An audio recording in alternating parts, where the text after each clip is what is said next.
meetings are being done separately.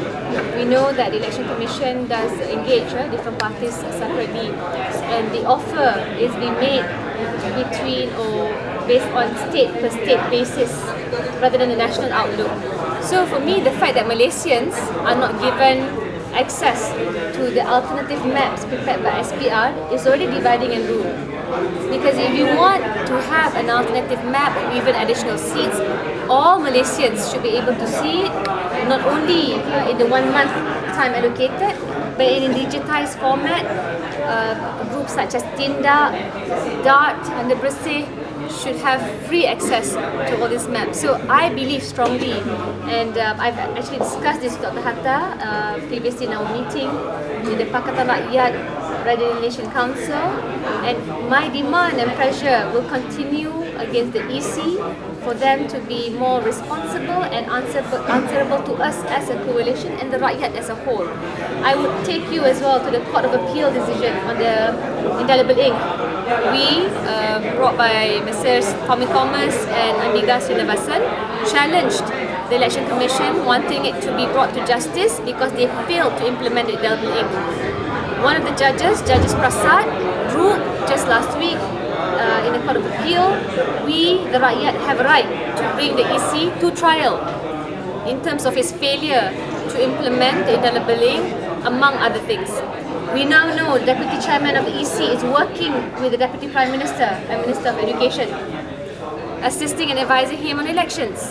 So you can only imagine our fear how this bunch or this group will conduct the electoral redelineation in a fair manner.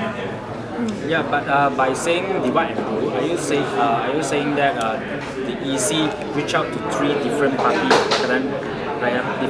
three different parties, and give out separately? I mean, and give out different proposals?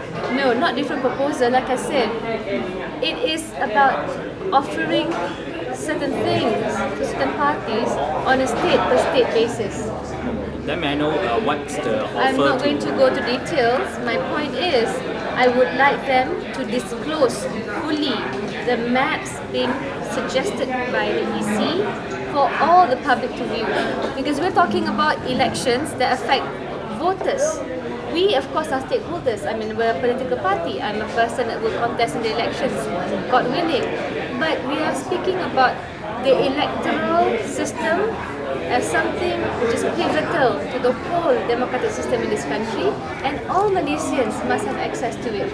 So for me, right now, when only certain groups and parties are being allowed to see it, it's something unacceptable.